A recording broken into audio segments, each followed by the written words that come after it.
Hi කොහොමද ඉතින් කට්ටියට? ඔන්න එහෙමනම් පුළුවන් තරම් ඉක්මනට ඇරෝ සීසන් 1 එකේ දෙවැනි එපිසෝඩ් එකත් අරගෙන ආවා. ඉතින් ඔයාලට මතක නම් ගිය එපිසෝඩ් එකේදී අවුරුදු 5ක් පුරාවට දූපතක හිර වෙලා ඉඳපු ඔලිවර් ක්වීන් ආයෙත් තමන්ගේ නගරය වන ස්ටාලින් සිටි එකට ආවා. එකපාරටම ඔලිවර්ව කට්ටියක් පෑරගත්තා වගේම මේත් එක්කම ඔලිවර් එයාගේ ඇත්තම අරමුණ ග්‍රීන් ඇරෝ විදියට මේ නගරයේ කාලයක් තිස්සේ විනාශ කරපු අයට එරෙහිව සටන් කරන මෙහෙයුම පටන් ගත්තා. ගිය එපිසෝඩ් එකේ අවසානයේට අපි දැනගත්තා ඔලිවර්ව පැහැරගත්තේ එයාගේම අම්මා කියලා. ඒත් ඒ ඇයි මොයිරා ක්වීන් සංගවන රහස මොකක්ද? ඔලිවර් අතරමං වෙලා ඉඳපු ඒ දූපතේ රහස් ගොඩක් සංගවලේ තිබ්බා. ඒ මොනවද? මේ දූපත ඔලිවර්ව වෙනස් කළේ කොහොමද? දූපත වටා වගේම ඔලිවර්ගේ ගෙදර වටා සැඟවුණු අභිරහස් මොනවද කියලා දැනගන්න අද එපිසෝඩ් එකට යන්න කලින් ඔයා අපේ channel එක තාම subscribe නොකරපු කෙනෙක් නම් අපේ YouTube channel එකත් subscribe කරන්න. එහෙමනම් අපි යමු අද එපිසෝඩ් එක බලන්න. Even when you feel low, you can still go. Even when you feel slow, you can still go. Even when there's no hope, you can still go. I never answer to no, man, I still go.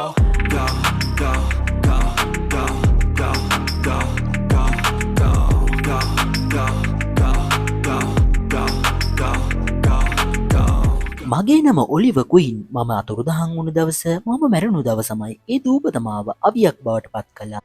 ඒ මගේ තාත්තට උණු පොරොන්දුව ඉටු කරන්න. මගේ තාත්තා එයාගේ අවසාන මොහොත එලි කරා අපේ පවුලේ කීර්තිය, ධනය, මිනිසුන්ට දුකක් දීලා ගොඩනගාගත්තු දෙයක් කියලා. එයා දූෂණය කරපු නගරය ආරක්ෂා කරලා එයාගේ වැරදි හරිගස්සන්න මගේ ළඟින් ඉන්න අයට හානි නොවෙන්න මට වෙනමම කෙනෙක් බවට පත් වෙන්න සිද්ධ වුණා. මම දැන් වෙනම කෙනෙක් විදියට නගරය වෙනුවෙන් සටන් කරනවා. මේ නගරය විනාශ කරපු අයට දඩුවම් දෙනවා. මම තමයි ඇරෝ. අද එපිසෝඩ් එක පටන් ගන්නේ ඔලිවර් ඇරෝ විදියට එයාගේ ලිස්ට් එකේ ඉන්න නගරය විනාශ කරපු තවත් බිලියනපතියෙක් වන මාකස් රිඩ්මන් කියන කෙනාව හොයාගෙන ඇවිල්ලා ඉන්න දර්ශනයකින් ඔලිවර් මාකස්ගේ ආරක්ෂකයින්ටත් පහර දීලා මාකස්ව අල්ලගෙන එයාට තර්ජනය කරනවා. උඹ මේ නගරය විනාශ කළා. දැන් සාක්කුවේ තියෙන ෆෝන් එකෙන් උඹේ සහායකයට කෝල් එකක් අරගෙන කියනවා පෙන්ෂන් අයට අයිති සල්ලි ආයෙත් ඒ අයගේ account වලටම දාන්න කියලා. තමුන්ගේ වැරැද්ද හදාගන්න මේ තමුන්ට ලැබෙන අන්තිම අවස්ථාව. මට ආයෙත් එන්න තියන්න එපා. ඊළඟට අපිට පෙන්වන්නේ පහුවෙන උදේ නිවුස් වල විස්තර යනවා.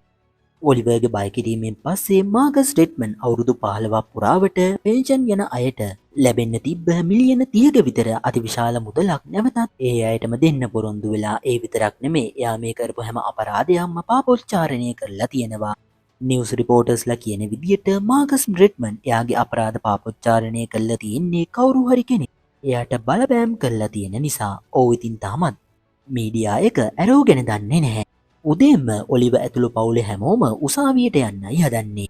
ඒ මොකද කිව්වොත් ඔලිවර් සහ අනිත් අය අතුරුදහන් වෙලා ලොකු කාලයක් ගත වුණා. ඒ නිසා නීතියේ හැටියට මේ වෙනකොට ඔලිවර් ඇතුළු හැමෝම මිය ගිහින්. ඉතින් ඔලිවර් ආපු නිසා එයා තාම ජීවත් වෙනවා කියලා නීත්‍යානුකූලව නැවතත් විස්තර හදාගන්න තමයි අද ඔලිවර් උසාවියට යන්නේ. මේ ගමනට ටොමිත් එකතු වෙනවා.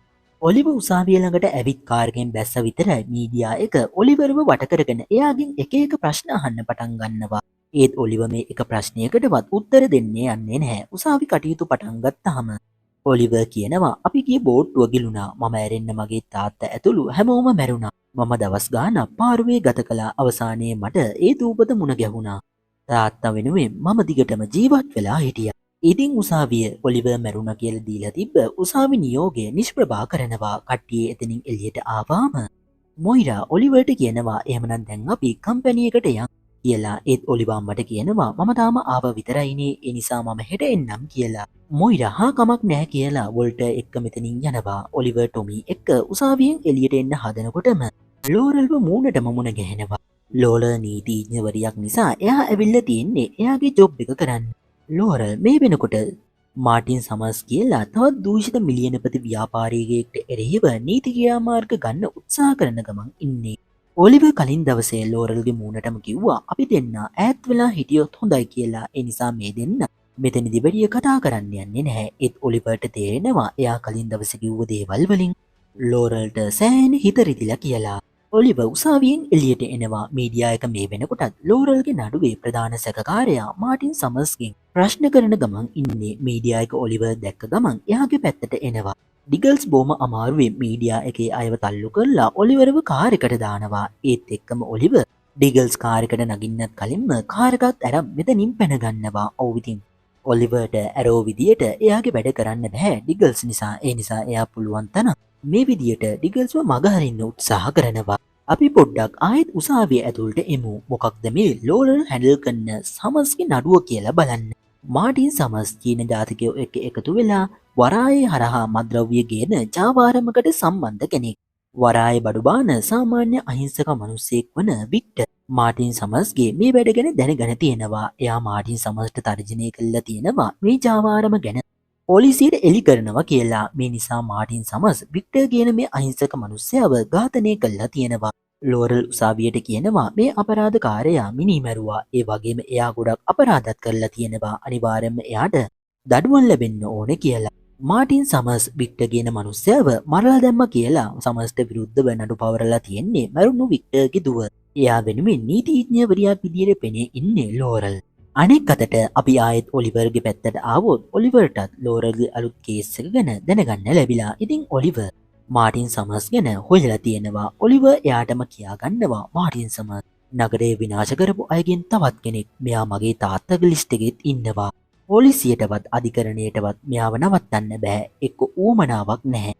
දැන් ලෝරල් විතර මෙයාට විරුද්ධව ක්‍රියාත්මක වෙන්නේ. ඒත් තව දුරටත් එහෙම නැහැ. ඔව් ඉතින් ඒ කියන්නේ ඔලිවර්ගේ ඊළඟ ටාගට් එක මාටින් සමස්. මාටින් මේ වෙනකොට ඉන්නේ වරාය ළඟ තියෙන ගබඩාවක් වගේ තැනක. එකපාරටම මෙතන කරන්ට් එක යනවා. ඒත් එක්කම මාටින්ට තේරෙනවා කවුරු හරි කෙනෙක් එයාගේ ගාඩ්ලට පහර දුන්නා කියලා. ආයෙත් ලයිට් එනවත් එක්ක ඔලිවර් අල්ල ගන්නවා. ආයෙත් මාටින් සමස්ට සීයේ එනකොට එයාව ඔලුවෙන් හිටවලා එල්ලලා. ඔලිවර් මාටින් සමස්ට කියනවා තමුන් මේ නගරේ විනාශ කළා. වරායේ බඩුබාන අහිංසක මිනිස්සෙක්ව මරලා දැම්මා. දැන් තමුන් කරපු හැම අපරාධයක්ම පාපොච්චාරණය කළා පොලිසියට බාර වෙන්න ඕනේ. මේ තමුන්ට ලැබෙන අවසාන අවස්ථාව කියලා ඔලිවර් සුපුරුදු පරිදි එයාගේ අවසාන අනතුරු ඇගවීම ලබා දීලා මෙතනින් අයින් වෙනවා. ඩිගල්ස්ට ආයෙත් ගෙදරට එන්න වෙන්නේ ඔලිවර්ව නැතුව. මොයිරා ඩිගල්ස්ගෙන් අහනවා ඔයාවත් අතහැරලා ඔලිවර් කොහෙද යන්නේ? ඔයා ඒ ගැන මොනවද දන්නේ කියලා. ඔන්න මේත් එක්කම ඔලිවර් ගෙදර එනවා. ඔලිවර් අම්මට කියනවා මම පොඩි ගමනක් ගියා කියලා. ඒත් මොයිරා ඔලිවර්ට තදින්ම කියනවා මින් පස්සේ කිසිම හේතුවක් නිසා ඩිගල්ස් නැතුව එළියට යන්න බෑ. සල්ලිකාරයන්ව ඉලක්ක කරන රොබින් හුඩ් වගේ මිනිහෙකුත් එළියේ ඉන්න එකේ. මින් පස්සේ ඔයා කොහෙ ගියත් ඒ තැනට ඩිගල්ස්ව එක්කන් යන්න ඕනේ. එක වතාවකුත් ඔයාව අපිට නැති වුණා. දෙවෙනි වතාවටත් ඒ දේ වෙන්න තියන්න එපා. ඉතින් ඔලිවර් හරි කියන ගමන් ඩිගල්ස්ගෙන් සමාව ඉල්ලනවා. එයාව අමාරුවේ දැම්මට. ඩිගල්ස් ඔලිවර්ට කියනවා ඔයා දිගටම ওই ප්‍රතිපත්තියේ හිටියොත් මටත් සීරියස් වෙන්න වෙයි කියලා. මේ කතාව ASCII තියා ගෙදරින් එළියට ඇදෙනවා දැක්ක ඔලිවර් ඔයා කොහෙද යන්නේ කියලා අහනවා. තියා කියනවා ඔයා කලින් වතාවේ මට පාවිච්චි කරන්න තිබ්බ දේ ඉස්සුවනේ. ඉතින් මම පොඩ්ඩක් එළියට ගිහින් බීලා එන්නම් කියලා. ඔලිවර් තියට කියනවා තියා ඔයා ඔය කරන දේවල් නෙමෙයි අපේ තාත්තා ඔයාගෙන් බලාපොරොත්තු උනේ කියලා. ඒත් මේකට උත්තර දෙන තියා කියනවා මැරිච්ච මිනිස්සුන්ට මුකුත් බලාපොරොත්තු වෙන්න බෑ. ඔයා ආයෙත් ආව තමයි. ඒත් ඇවිල්ලා සතියක් ගත වුණත් මේ වෙනකන් ඔයා පවුලය ගැන හිතුවේ නෑ. ඒක තප්පරයක්වත් ඔයා පවුලේ කෙනෙක් එක්ක ගත කළේ නෑ. අම්මව මගහැරියා ඔල්ටර්ව ගණන් ගත්තේ නැහැ. මාත් එක්ක කතා කරත් මට කරේ නීති දාන එක විතරයි. ඒ නිසා මම මෙතනින් යනවා කියලා තියා යනවා. පොලිසිය මේ වෙනකොට මාටින් සමස්ව හොයාගෙන ඇවිල්ලා ඉන්නවා. මොකද එයාගේ කෙනෙක් කෝල් කරලා පොලිසියට කියලා තියෙනවා කොළපාට හුඩ් එකක් දාගත්ත මිනිස්සෙක් එකපාරටම මතුවෙලා එයාලට පහර දෙන්න පටන් ගත්තා කියලා. ඩිටෙක්ටිව් ලාස් මේ පැමිණිල්ල ගැන සමස්ගෙන් ඇහුවාම එයා නම් කියන්නේ එහෙම කිසිම දෙයක් උනේ නැහැ. මගේ යටට වැඩ කරන්නේ මොලයක් නැති සෙට් එකක්. ඒ නිසා කිසිම දෙයක් හිතන්නේ නැතුව බොරු පැමිණිල්ලක් කරලා තියෙන්නේ කියලා. ඔව් ඉතින් ඔලිවර් මෙයාට තර්ජනය කරත් පාපොච්චාරණය කරලා බාර වෙන්න කියලා. මෙයා නම් එහෙම ලේසියෙන් නැමෙන කෙනෙක් නෙමෙයි වගේ. ඒත් ලාස්ට තේරලා ඉවරයි මේ මිනිස්සයා බොරු කියනවා කියලා. එකක් මාටින් සමස් දැන් වාඩි වෙලා ඉන්න මේ මේසෙම ඊතලයක් වැදිච්ච සලකුණක් තියෙනවා. අනිත් එක පොලිසිය මේ අවට සෝදිසි කරනකොට ඊතලයකුත් හම්බ වෙලා තියෙනවා. ලාන්ස් ඊතලයේ පෙන්නලාම සමස්ට කියනවා දැන් තමුන් පොලිසිය විහිළුවකට අරගෙනද තියෙන්නේ. නිකම් බොරු කියන්නේ නැතුව ඇත්ත කියන්න කියලා. මම දන්නවා රොබින් හුඩ් කියලා හිතාගෙන වැඩ දාන මිනිසෙක් එළියේ ඉන්නවා කියලා. ඒ මිනිහව මම අනිවාර්යයෙන්ම අල්ලගන්නවා. ඒත් සමස් කියනවා මම පැමිණිල්ලක් දැම්මේ නැත්නම් ඔයාලට මෙතන ඇති වැඩක් නැහැ. ඒ නිසා දැම්මම මෙතනින් යන්න.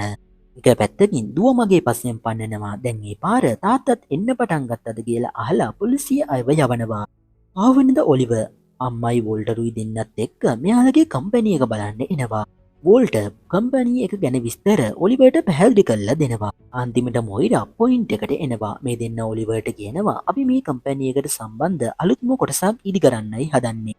ඒ වගේම ඒක ඔයාගේ තාත්තලා ගෞරවයක් විදියට එයාගේ නමින් නම් කරනවා. ඒ වගේම අපි දෙන්නම කැමති මේ අලුත් ආයතනයේ ප්‍රධානියා විදියට වගකීම බාරගෙන ඔයා වැඩ කරනවා නම් කියලා.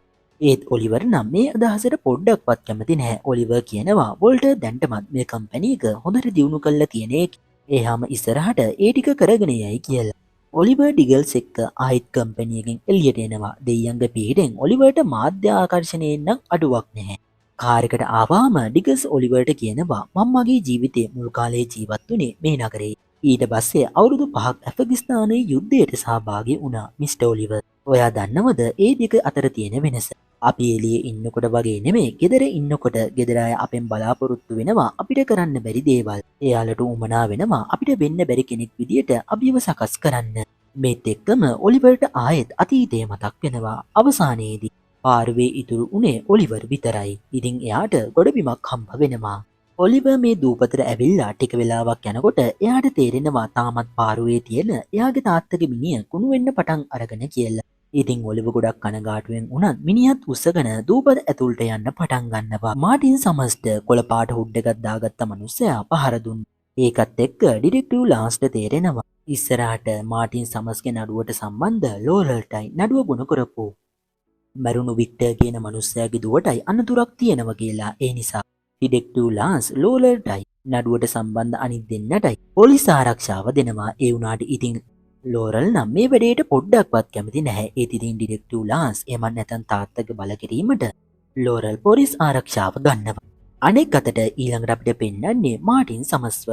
එයා ට්‍රයඩ් කියලා ගෑනු කෙනෙක්ව ගෙන්නලා එයාට කියනවා අපි ඉක්මනටම අපිට තියෙන තර්ජන ටික අයින් කරන්න ඕනේ කියලා. ඉතින් මේ ට්‍රයඩ් කියන ගෑනු කෙනා අහනවා දැන් අපි මොකද කරන්නේ? හුඩ් එකක් දාගෙන මෙහෙට පහර දුන්නු කෙනා ඉන්න තැන ගැන නම් අපි දන්නේ නැහැ. හැබැයි අපි දන්නවා මැරුණු වික්ටර්ගේ දුව ඉන්න තැන. එයා තමයි ඔයාට විරුද්ධව නඩුවක් දැම්මේ. අපි මුලින්ම එයාගෙන බලාගමුද කියලා. ඒත් මාටින් සමස්ට තේරෙනවා මේ වෙලාවේ එයාව මරන්න ගියොත් ලෝරල් කොහොමටවත් ගේම අතාරින්නේ නැහැ කියලා. ඉතින් මේ ගෑනු කෙනා කියනවා එහෙමනම් අපි මුලින්ම මිස් ලෝරල්ට පාඩමක් උගන්වලා වැඩ පටන් ගමු කියලා. ඔලිවර් කාමරේ ඉන්නකොට තියා එනවා. දැන් තමයි තියා පළවෙනි වතාවට ඔලිවර්ගේ ඇඟේ තියෙන කැලල් දකින්නේ. මේ කැලල් දැකලා බය වුණු තියා ඔලිවර්ගෙන් අහනවා ඇත්තටම ඒ දූපතේ මොකක්ද උනේ කියලා.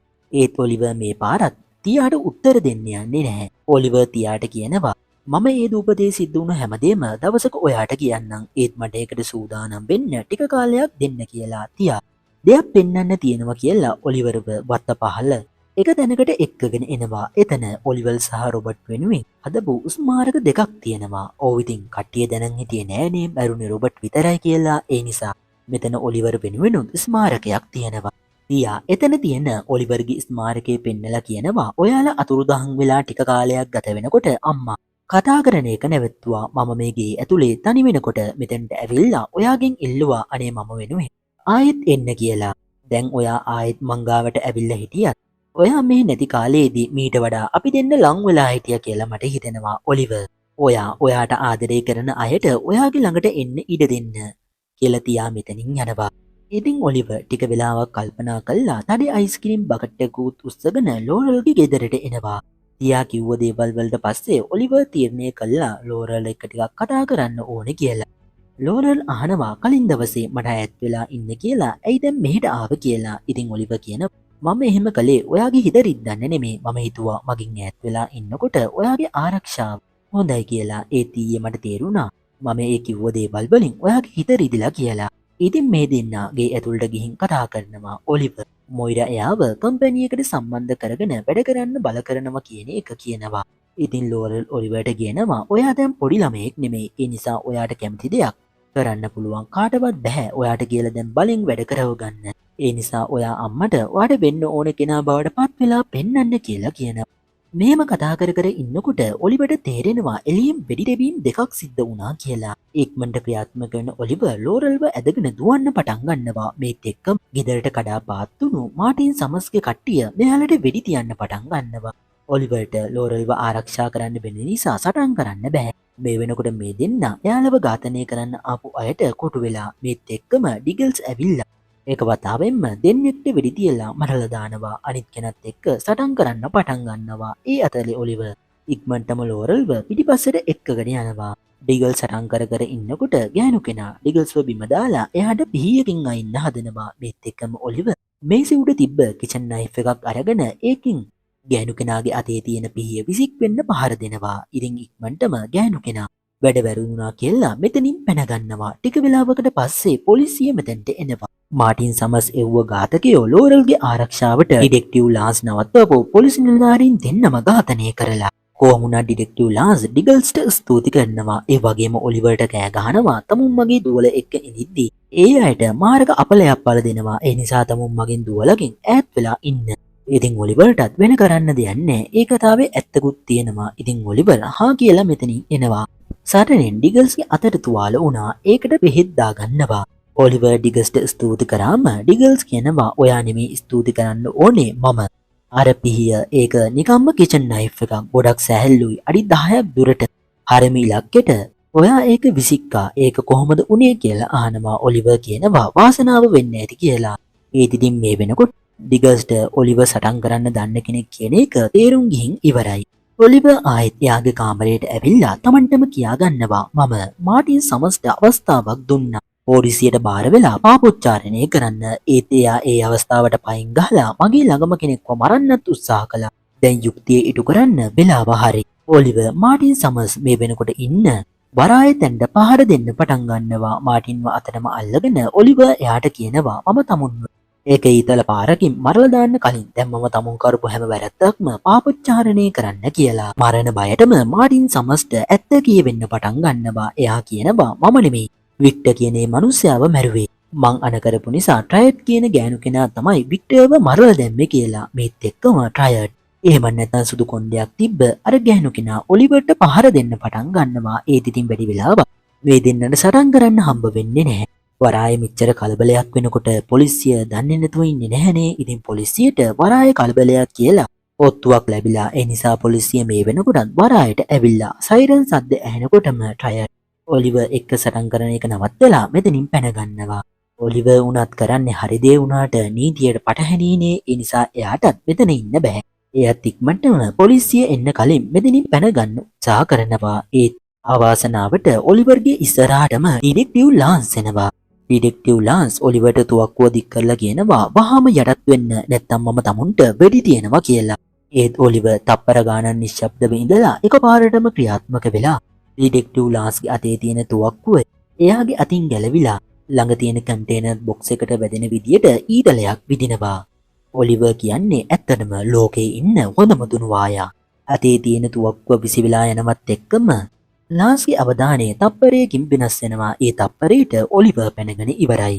එතකොට තමයි ලාන්ස් දකින්නේ එයාගේ තුවක්කුවට විදපු ඔලිවර්ගේ ඊතලේ මොකක් හරි ඩිවයිස් එකක් තියෙනවා. ඉතින් ලාන්ස් ඒ ඩිවයිස් එක ඔන් කරාම ඒකෙන් මාටින් සමස් එයා කරපු වැරදි ගැන කරපු පාපොච්චාරණය සම්පූර්ණයෙන්ම ප්ලේ වෙනවා. ඉතින් ඔලිවර් මාටින් සමස්ව පොලිසියට මල්ලලා දුන්නා.